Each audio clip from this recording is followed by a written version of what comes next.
Future Hacker. Life. Path. Future. Olá pessoal, bem-vindo ao Future Hacker. Agora no segundo ano, inaugurando agora em vídeo. Temos aqui, para celebrar esses 2 anos do Future Hacker, 2 grandes referências no mercado de comunicação, Mauro Cavaletti e Domênico Massareto. Bem-vindos ao Future Hacker. Valeu, André. Obrigado, André. E vamos lá, vou falar um pouquinho aqui do Mauro. O Mauro tem um currículo enorme, eu vou resumir aqui, mas ele é arquiteto, né, pela FEA da USP, ele é mestrado em Comunicações e Artes, e hoje ele ocupa a posição de diretor executivo criativo da Huge. Ele também é empreendedor e fundador da Bitnik Estratégias Criativas, né, plataforma de inovação, aceleração e transformação digital. Ele também foi head do Creative Shop do Facebook e Instagram no Brasil e trabalhou por mais de 14 anos nos Estados Unidos em comunicação na parte digital, marketing, inovações e TED Speaker. E temos aqui também o Domênico, um executivo empresário aí de mais de 20 anos de experiência em grandes agências de publicidade, como uma África, TDWA, etc. E também trabalhou em projetos nos Estados Unidos e na Europa, colaborando com equipes de elevada diversidade cultural. Bem-vindos. Obrigado. Vamos lá, Maurão, vamos começar com você, cara. Mauro, você é um profissional um dos mais antenados que eu conheço no mercado de comunicação aí. E eu queria que você falasse um pouco, né, principalmente daí da evolução tecnológica. Assim, né? Então, assim, a evolução, o mercado está, do ponto de vista das Smart Techs, crescendo exponencialmente. Eu quero a adesão do mercado de comunicação a essas tecnologias. Então, em primeiro lugar, eu queria saber se esse delay é, teoricamente, uma falta de maturidade do mercado, né? Ou a falta de qualificação apropriada para isso, ou o conservadorismo do mercado de comunicação, ou todas elas combinadas. Tá, então a gente estamos assumindo que tem um delay no mercado, né? Eu vou dar uma equilibradinha nesse ponto de vista, eu acho, porque eu acho que o mercado, né, ele é diverso por natureza, né? E esse é um mercado que, embora a gente tenha a percepção dos grandes jogadores desse mercado, das grandes empresas, ele é um mercado que está crescendo, é um mercado que está em expansão, né? A gente olha, por um lado, os desenhos tradicionais, os modelos tradicionais de negócio dentro de propaganda, e a gente vai olhar e vai achar que esse mercado está diminuindo com o crescimento do digital. Mas, na verdade, se a gente olhar para o mercado como um todo, tudo que está acontecendo com as Smart Techs, com toda a inovação tecnológica, está contribuindo para o crescimento e para a expansão desse mercado, né? Então, eu acredito que quando a gente olha para aqueles que são tradicionalmente a dominância do mercado, a gente também tem que olhar para aqueles que estão desafiando o mercado também, né? Então, a gente vai ver muita coisa legal, muita coisa nova. Está acompanhando inovação tecnológica, está acompanhando a evolução da mentalidade, né, de comunicação, está acompanhando a democratização da criatividade, que é super importante, a elevação da criatividade como fator básico de crescimento de negócios, né? A gente está atingindo um status muito importante, né? Muito protagonista. E eu acho que o mercado vem acompanhando isso. Então a gente vê talvez a criação de centenas, né, milhares de pequenas empresas que são especializadas, e isso tudo compõe uma massa muito grande. É assim que eu vejo o mercado. Perfeito. Nessa composição, né, de novos players, né, o Domênico aqui é fundador da Rain, né, que é uma startup de Martech, mais especificamente um assistente de processo criativo movido por inteligência artificial. Né, um projeto muito legal. Eu queria que você contasse um pouco aí, né, exatamente se já introduziu essa tecnologia no mercado, se já estão nos primeiros beta testers e qual está a receptividade da turma. Legal. A Rain, ela nasceu de uma pesquisa minha de inteligência artificial e de uma outra pesquisa de processo criativo. Então, da união dessas minhas 2 curiosidades aí nasceu a Rain, que era uma tentativa de sistematizar o processo criativo e, quem sabe, ajudar as pessoas a terem mais ideias. Começou comigo mesmo, né? Quem sabe me ajudar a ter mais ideias. E agora a gente transformou ela numa startup para fazer esse lançamento para o mercado. O estágio dela atual é um estágio de beta teste, então a gente começou esse mês agora de outubro a fazer alguns testes, onde a gente primeiro está testando com agências de publicidade, deixando a ferramenta na mão dos seus times, para que essas pessoas, junto da Rain, junto dessa assistência inteligente, possam resolver briefings e trazer mais ideias com maior qualidade e maior velocidade para os desafios de marketing aí das marcas. Então, esse é o estágio que estamos. Sobre receptividade, alguns feedbacks curiosos, assim. Então, obviamente, tem muita gente que fica fascinado de ver um computador gerando ideias, fica surpreso com a velocidade com a qual o computador consegue gerar ideias. Isso é definitivamente diferente do processo que a gente está acostumado, né? O processo humano. Mas, como se trata de inteligência artificial, que é um tema que às vezes é tratado pela mídia de uma maneira um pouco sensacionalista, tem pessoas que ficam um pouco assustadas, né? Então, também tem pessoas que no primeiro contato têm um pouco de receio. Apesar de que a Rain, embora tenha alguns anos, hoje em dia a gente já tem mais ferramentas de inteligência artificial aplicadas para o uso criativo. Geração de imagem, geração de texto, geração de vídeo. Então, eu acho que esse receio, né, que algumas pessoas têm nesse momento ainda do começo da expansão e da adoção da tecnologia, ele tende a acalmar e diminuir no médio prazo. Não, legal. Só para aproveitar esse gancho, você tem uma visão também bem crítica com relação, né, à inteligência artificial, como é abordada pelo cinema, né? Exato. Não, a inteligência artificial ela sofre ali de um problema de nomenclatura, na minha opinião, porque é uma nomenclatura fascinante, porém imprecisa. E ela é imprecisa na sua gênese, né? Então, existe um livro de um matemático que chama John von Neumann, e é um livro de 58, que se chama O Cérebro e o Computador. E nesse livro, o Neumann fala sobre metáforas que ele vai traçar, comparando o cérebro e o computador, mas ele diz no livro que é uma aproximação grosseira e imprecisa. Mas ele faz essas metáforas, né, do cérebro tem uma memória igual o computador tem uma memória, a gente processa informação igual um computador processa informação, mas tudo isso é muito impreciso. Se tudo foi baseado numa lógica de dedução, falha. Essa é a verdade. Então, a gente assume que o computador ele é capaz de demonstrar inteligência, porque ele faz conta, porque ele joga xadrez, então ele é inteligente. E o computador processa dados. Então, qual que é a falha de dedução? Logo, toda entidade que é capaz de inteligência, ela processa dados. E aí a gente assume que a gente processa dados, o que não é verdade, né? O computador é uma ferramenta projetada pelo homem, a gente sabe exatamente como ele funciona. Já o cérebro, até hoje, os cientistas não têm certeza de como as memórias são formadas, né? Se são sinais analógicos contínuos, se é dado discreto, se ela acontece no nível molecular ou no nível celular, a gente não sabe ainda.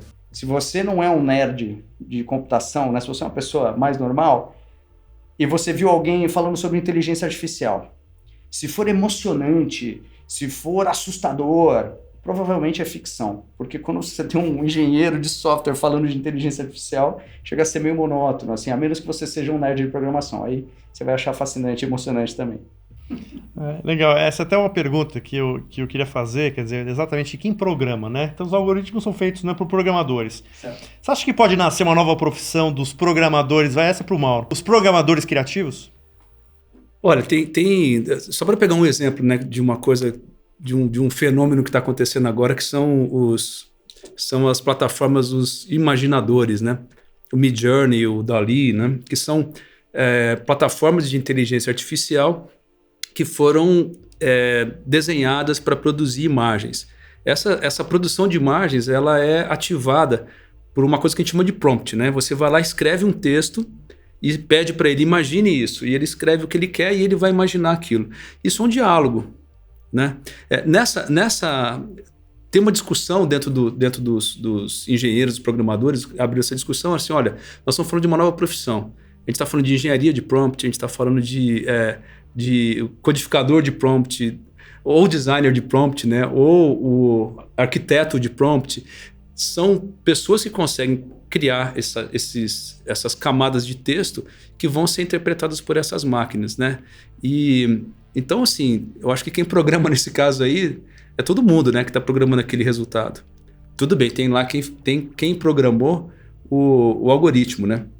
Mas acho que aí a parte interessante da programação desse algoritmo talvez não seja quem programou ele, mas como ele é programado, porque ele faz parte de um princípio de aprendizado de máquina em que uma parte muito importante desse sistema é o diálogo entre a pessoa, vamos chamar de criativo, né? Entre a pessoa que está escrevendo o prompt ou a pessoa que está escrevendo o texto para pegar um outro texto criativo lá na ponta, né? Que era a conversa que a gente estava tendo agora, e a máquina. Então, tem um avanço muito grande nas interfaces para tornar a máquina cada vez mais humana nesse sentido, né? Ela é cada vez mais um diálogo. É como os botzinhos que a gente tem, né? Só que ela é feita um diálogo criativo. Ela devolve ideias. Então, assim, essa capacidade da máquina se ajustando, né, ao algoritmo, e a capacidade da máquina aprender, e ela te devolver coisas diferentes, ela te surpreender, ela te engajar nessa conversa, transforma numa coisa uma coisa fantástica, né? E aí fica menos importante quem é que está programando lá na frente, né? Quem está usando. Isso abriu para o usuário, né? Sei lá, na nossa bolha é muito popular hoje, mas daqui a pouco, com a expansão dessa, vai ser aberto para todo mundo, né? Uhum.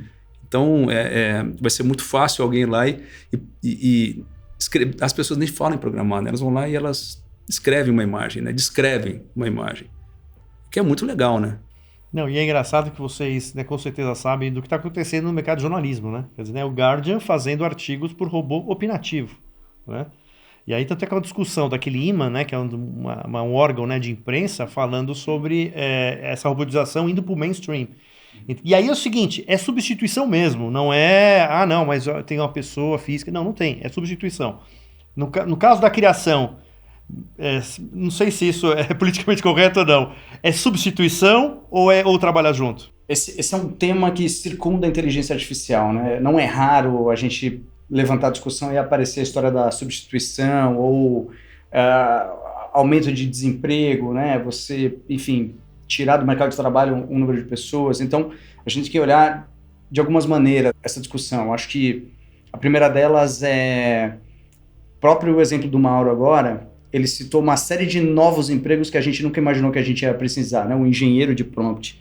A Rain mesmo, a gente tem uma série de cargos que a gente descreveu, que são cargos que estão entre a programação, entre a engenharia e entre a criatividade, que não são cargos que nunca existiram e que a gente está criando agora. Então, a gente tem essa dificuldade de imaginar como vai ser o futuro. A gente sabe o que vai mudar no presente, mas não sabe o que vai acontecer no futuro, né?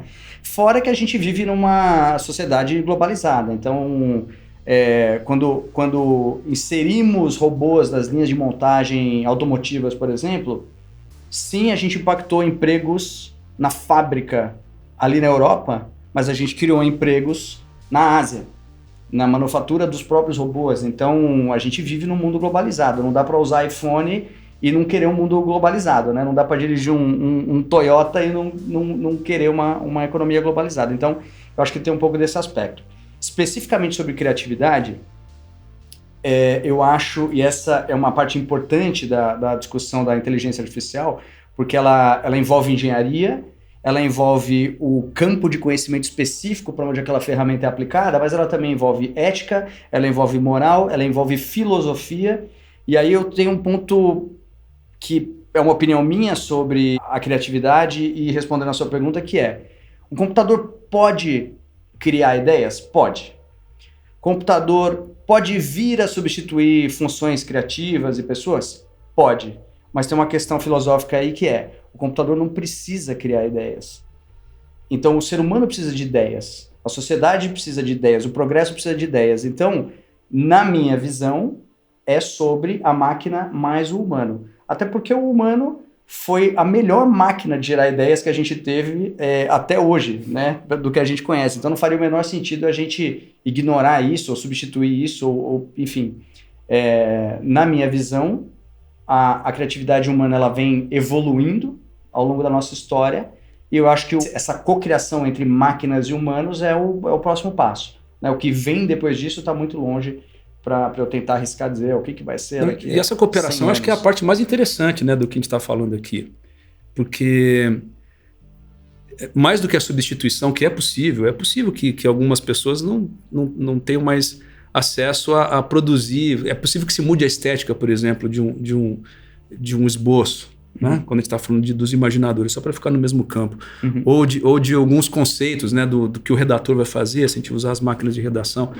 Mas essa capacidade da máquina empoderar o seu pensamento criativo é talvez a parte que mais interesse para os criativos, né? Se você fala nessa nossa bolha aqui, a gente vai ficar só falando sobre isso, porque é um processo de expansão da sua capacidade criativa que ela é fenomenal, né? Falando da gente, usando, né? Assim, né?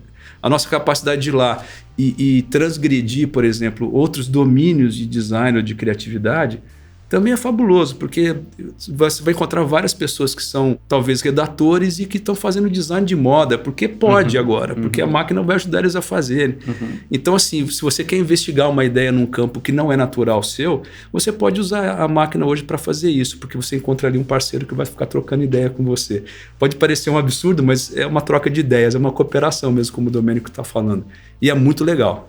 E a criatividade muda e o contexto da criatividade muda também, né? Porque na minha época, ser um produtor audiovisual era precisar de um estúdio como esse, né? Equipamento, luz, câmera.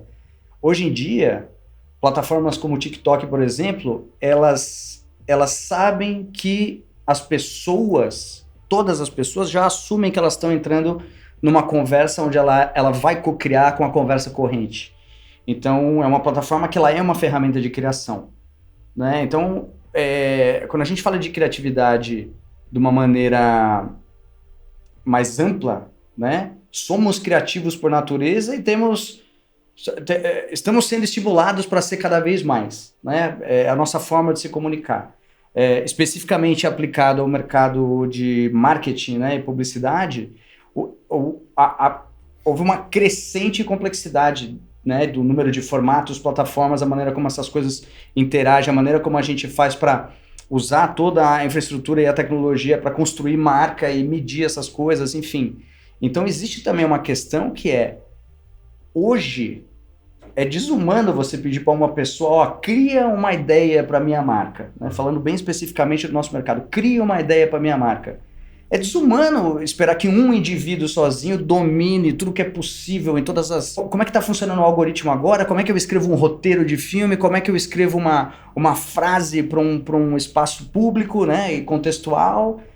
Então, você vai ter que contar com cada vez mais ferramentas para te auxiliar na expansão da sua capacidade criativa, né? E também a gente vai discutir em que momentos a nossa criatividade está sendo aplicada para um uso específico, onde a gente precisa de fato de eficiência, ou não, eu estou aplicando a minha criatividade de uma maneira subjetiva e eu gostaria de produzir algo, criar algo, porque isso de alguma maneira vai preencher a minha alma, né? E aí a função humana primal de por que a gente cria. Então, enfim, é um espaço muito amplo, né? É um escopo...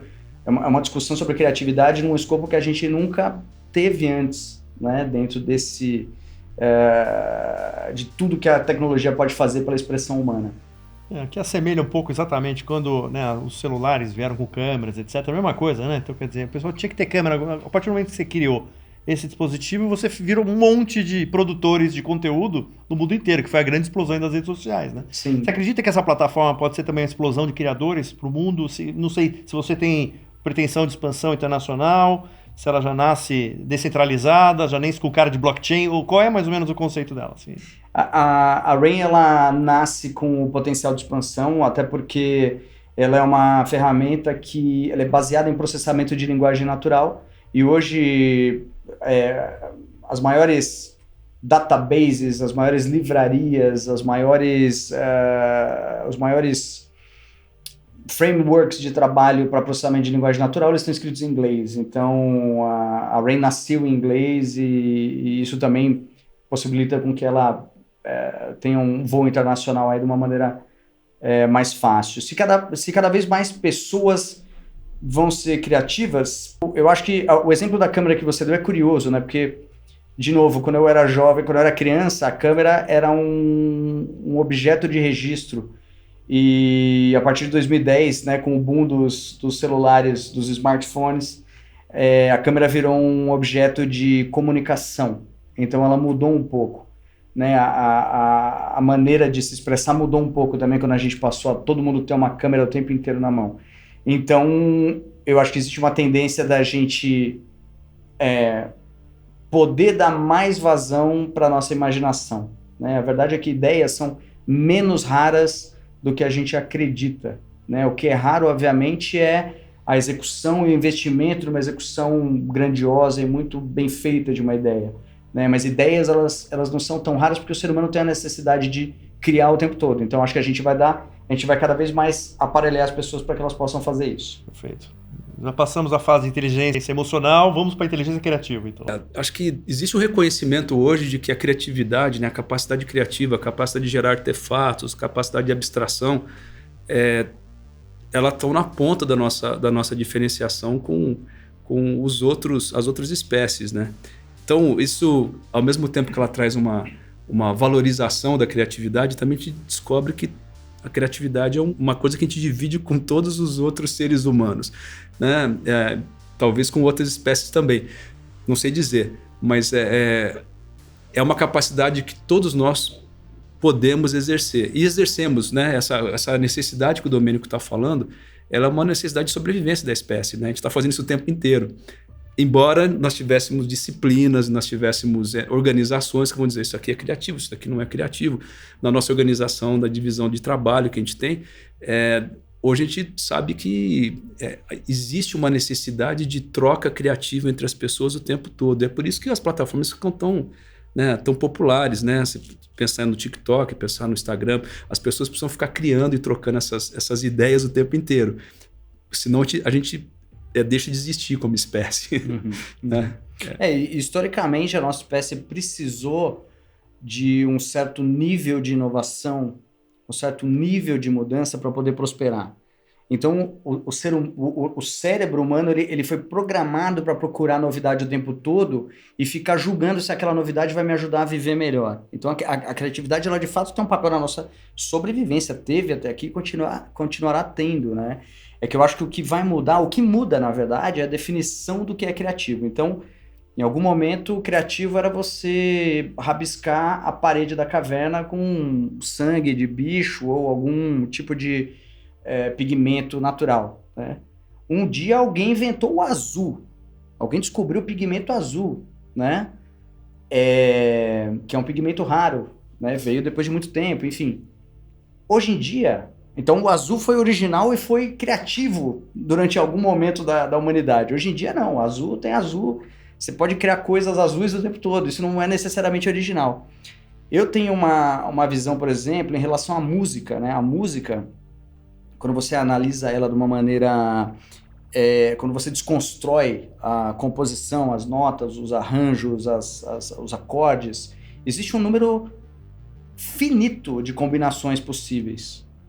Então, em algum momento da humanidade, não vai ser mais possível criar melodias originais, canções originais. Então, provavelmente, para a gente criar algo original, você vai ter que fazer uma junção daquela música com alguma imagem, com algum contexto específico, com alguma realidade aumentada, né? Eu não sei como é que isso vai funcionar no futuro, mas, enfim, do mesmo jeito que hoje, para você, né, produzir uma imagem que seja original usando azul, ela vai ter que ter mais do que simplesmente o pigmento azul que ela teve no passado. Então, a criatividade também ela vai expandindo. A noção do que é criativo, do que é original e do que é novo e do que pode a gente ajudar a prosperar, ela muda conforme a gente vai evoluindo. Esse é o jogo, né? Assim, né? Se você vê nessa narrativa que o Domênico tá apresentando, ele não é só a comoditização da criatividade, né? Não é só a perda que a gente tem.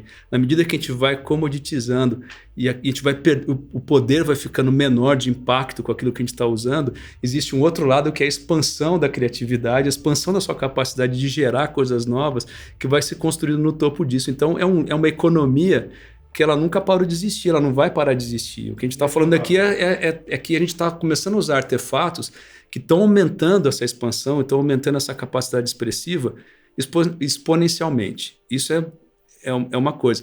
Talvez o impacto de ter se inventado um lápis lá atrás tenha sido a mesma coisa, né? Imagina a primeira pessoa que conseguiu desenhar ou conseguiu escrever, a mente daquela pessoa deve ter passado por uma explosão cognitiva, né? E quem estava em volta é a mesma coisa.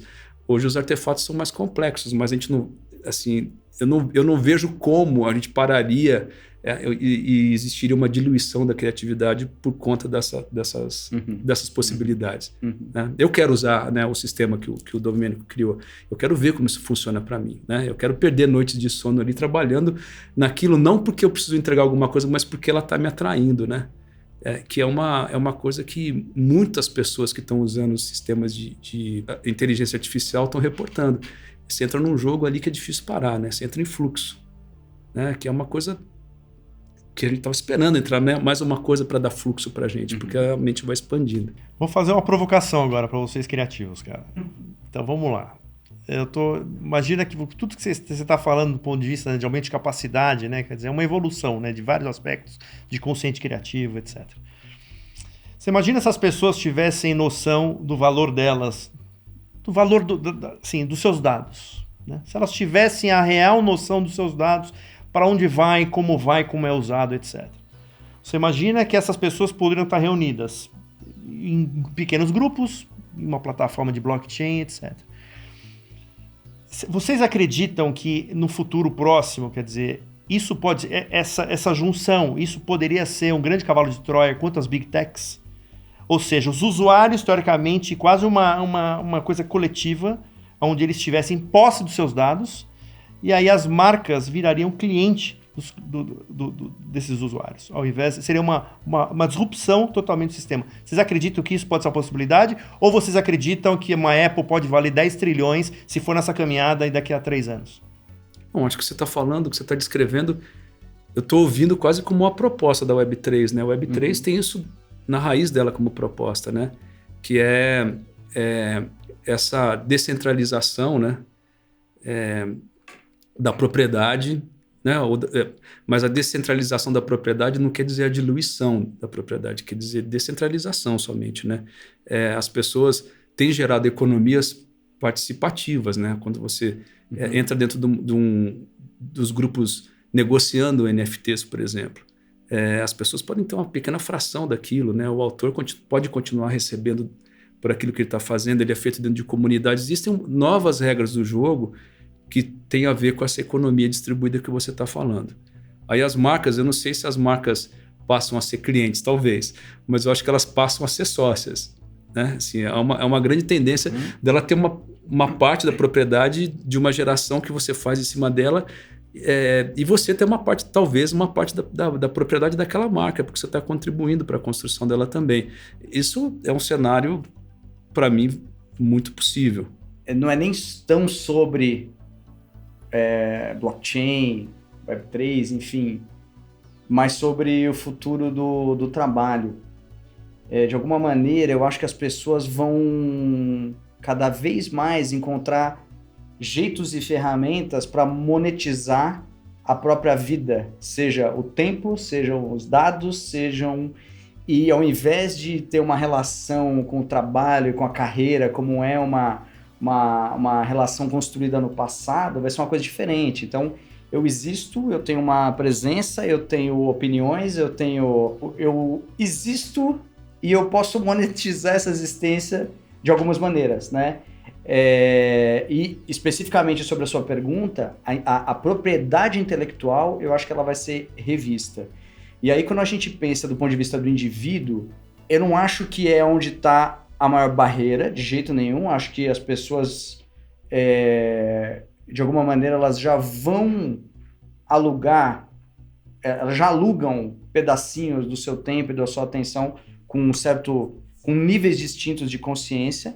O que vai ser difícil serão para as empresas e para as culturas corporativas. Como é que a gente lida com uma propriedade intelectual compartilhada? Como é que eu viro sócio do Mauro? Peraí, eu vou ser sócio do Mauro. Quem é o Mauro? E que eu estou virando sócio. Então, eu acho que aí está a grande barreira, assim. Como é que isso vai acontecer de uma maneira que... Como é que fica a governança disso, né? Eu estava ouvindo um papo sobre isso, né? Sobre as marcas querem entrar ali, né, fazer os seus experimentos de blockchain, né? E onde tudo que você fizer vai ficar registrado. Mas você já pensou que tudo que você fizer vai ficar registrado? Para sempre, né? E aí, quando você fala isso para uma empresa, né?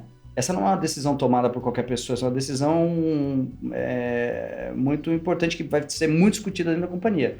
Isso não vai ter uma velocidade tão rápida. Então, essa governança toda aí, inclusive, vai separar as empresas que vão conseguir ser mais ágeis ou menos ágeis para fazer essa adoção. O que gera um pouco de poder para as empresas que são menores e que têm mais agilidade, né? que tem mais mobilidade, mais adaptabilidade. Então, claro, ela coloca desafio para organizações que são mais vamos dizer assim, estáveis hoje, né? Mas essas organizações, elas são donas do status quo ao mesmo tempo, né? Então, de novo, tem um equilíbrio aí, tem um ecossistema, né, onde você pode sobreviver ou pode não sobreviver. Então, a gente tá falando aqui de futuro. Talvez a gente tenha uma visão otimista demais, né? Acho que a pergunta que a gente precisa devolver para vocês, a gente tá colocando uma visão ingênua e otimista demais, porque talvez não seja isso, né? Mas do ponto de vista do criativo, que quer explorar possibilidades, é maravilhoso essa situação, né? Assim, porque você quer avançar, né? Você quer, do ponto de vista criativo, você quer... Mas isso, de novo, vou dizer que não é a gente, tá? Isso aí é dividido com a humanidade. A gente quer avançar. Né? A gente quer o novo, a gente quer descobrir coisas, né? Tá em qualquer mitologia isso, né? E não sei se a gente está tendo uma visão que ela é muito otimista, talvez, né? Porque tem quem perca nisso, né? Exato. Assim, tecnicamente, eu poderia imprimir o meu próprio telefone celular hoje, programar o meu próprio sistema operacional, fazer a minha própria... Enfim... O que eu compro da Apple, do Google, enfim, não é só a tecnologia, mas é uma mistura de tecnologia com a experiência, com o pertencimento, com a comodidade, com a conveniência. Então, eu acho que sempre vai ter alguém provendo essa comodidade, esse conforto, né? Do mesmo jeito que hoje eu poderia plantar meu café, colher, torrar, moer, né? Mas... Quando eu compro uma máquina Nespresso, aquilo, além de me dar o café ali do jeito mais cômodo, ele me traz uma experiência, ele me traz uma sensação, eu me sinto parte de alguma coisa, enfim. Então, eu acho que tem óbvio, uma mudança da infraestrutura, uma mudança do que as pessoas esperam, de como elas enxergam a relação dela com as empresas, mas também tem, cara, eu quero fazer parte de alguma coisa, eu quero, né, eu quero adquirir alguma coisa, eu quero colocar um badge, eu quero fazer parte, né? Aí você tem as empresas que têm os seus fãs, né, os seus seguidores, enfim. Então, ser reconhecido, né? Exato, eu quero fazer parte dessa tribo. Então, pertencimento é importante, né? E para a criatividade também, validação também é importante, né? A gente estava falando antes de começar a nossa gravação sobre em que lugar a máquina consegue criar sozinha, em que lugar que você precisa de uma intervenção humana, mas as ideias, elas precisam ser validadas. Você, dentro de todas as possibilidades, né, que é o mundo das ideias, você vai tirar algumas que podem ser validadas. Ela tem que fazer sentido para mim, mas ela tem que fazer sentido para o Dom, tem que fazer sentido para o André. Senão, ela não serve para nada, ela não é uma ideia, ela não comunica, né? Ela vai ser, sei lá, ela vai ser descartada. E essa sensação de validação de pertencimento, esse senso coletivo, parece também estar desenhado dentro da nossa situação humana, né? Perfeito. Pessoal, queria agradecer pra caramba aí a presença, uma fera, né? As duas feras aqui, cara, falando de criatividade aqui. Estamos inaugurando aí nos primeiros, né? Após o segundo ano de vida do Future Hacker, com duas figuras aqui, emblemáticas do mercado de comunicação. Queria agradecer. Quer falar alguma coisa? Vocês? Tem alguma consideração final? Vocês? Não, eu quero agradecer a oportunidade, né? E principalmente poder trocar ideia com o Domênico. O André, a gente já troca ideia quase toda semana. De poder estar aqui com o Domênico, que é uma pessoa que eu tenho uma admiração gigante, e saber mais desse projeto, né? A gente falou muito pouco sobre esse projeto ainda, né? E eu pude aprender mais, né? De como ele vai acontecer. Legal, eu quero agradecer. É bom rever os amigos, fazer novos amigos e vamos testar a plataforma agora. A gente testa lá agora. É isso aí. Pessoal, até logo mais. Obrigado. Future Hacker. Life. Path. Future.